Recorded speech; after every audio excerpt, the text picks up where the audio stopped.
আমার বুড়াও ছিল, আমিও ছিলাম, বুঝছো, আমি মায়েরও খাইছি। এই আপনি মার গ্রামের খেয়েছেন? সবাই জানে আমি মার খাইছি।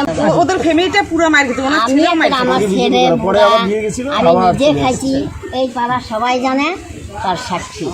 ভোটের প্রাক্কালে কোচবিহার জেলায় রাজনৈতিক পালাবদলের ইঙ্গিত আরও স্পষ্ট হলো। কোচবিহারের 2 নম্বর ব্লকে তৃণমূল কংগ্রেসের বড়সড় ভাঙনের ঘটনার সামনে এলো।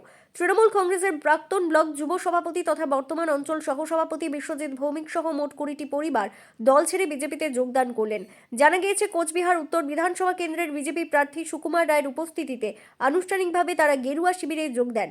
এদিন তাদের হাতে দলীয় পতাকা তুলে দিয়ে দলে স্বাগত জানান বিজেপি নেতৃত্ব। দলবদলের পর বিশ্বজিৎ ভৌমিক জানান, কিছুতেই এই দলে আর নিজেকে মেলাতে পারছি না। চাল চুরি, চাকরি চুরি, কয়লা চুরি কিছুই বাদ রাখিনি। সেই সাথে নেশন ফার্স্ট এই চিন্তাধারাকে সামনে রেখে আগামী প্রজন্মের ভবিষ্যতের কথা চিন্তা করে আমি বিজেপিতে যোগদান করলাম। আমি চাইবো আগামীতে বিজেপি এই রাজ্যে জয়লাভ করুক। শুনবো আর কি বললেন তিনি। মূলত দুর্নীতি হচ্ছে এখানে আসল প্রশ্ন। কারণ আপনারা সবাই জানেন, চাল চুরি, চাকরি চুরি, কয়লা চুরি, বালি চুরি কোনো কিছুই বাকি নেই।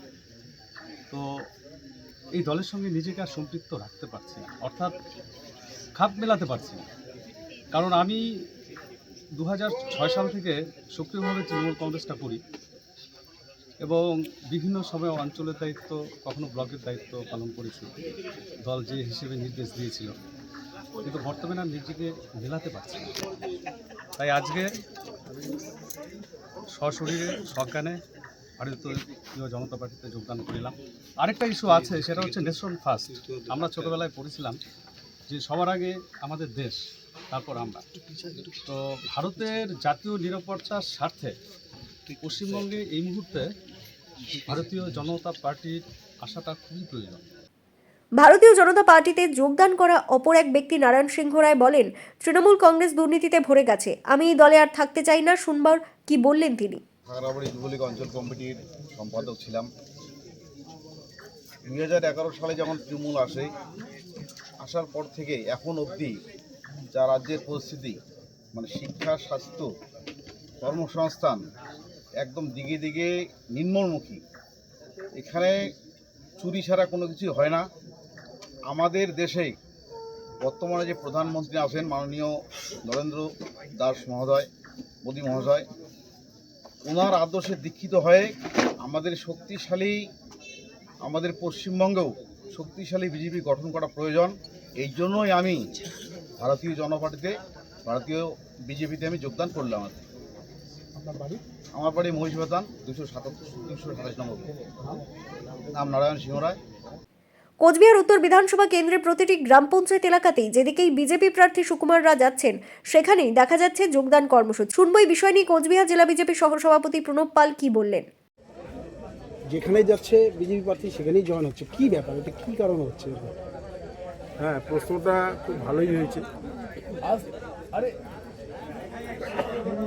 বিষয় হলো, আমাদের প্রত্যেকটা অঞ্চলে কর্মী সভা হচ্ছে, তার সঙ্গে সঙ্গে প্রচারও কাজ চলছে। যেখানেই কর্মী সভা হচ্ছে সেখানেই বিজেপিতে জয়েনিং হচ্ছে। এর মূল কারণ 11 সাল থেকে ক্ষমতায় যখন তৃণমূল কংগ্রেস আসে তখন থেকে এই বিধানসভাটা ওরা জিততে পারে, আর প্রত্যেকবারই ওরা বহিরাগত প্রার্থী এখানে। এই কারণে ওদের আসলে নেতৃত্ব নেই। ওরা যে প্রার্থী দেবে, নিজেদের প্রার্থী নেই, ওদেরকে বাইরের থেকে প্রার্থী আনতে হয়। গত বছর মন্ত্রী দাঁড়িয়েছিলেন, তিনিও জিততে পারেননি। এবারেও ওদের বড় প্রার্থী, তিনিও জিততে পারবেন না এবার, এটা নিশ্চিত। তো সব কিছু দেখে ভারতীয় জনতা পার্টির সাংগঠনিক শক্তি আমাদের উত্তর বিধানসভায় যথেষ্ট ভালো, এবং সেই ভালো থাকার কারণেই মানুষের ভরসা এবং বিশ্বাস আছে বলেই তারা বিজেপির সঙ্গে যুক্ত হচ্ছে। আচ্ছা, যেখানেই যাচ্ছে আপনাদের পাশেই দক্ষিণ বিধানসভা কেন্দ্রের প্রার্থী বিক্ষোভের মুখে পড়ছেন, কি বলবেন এই বিষয়টা নিয়ে? হ্যাঁ, আসলে দক্ষিণ বিধানসভায় তৃণমূল কংগ্রেসের যুব সভাপতি ব্যুরো নিউজ, ABN 24/7।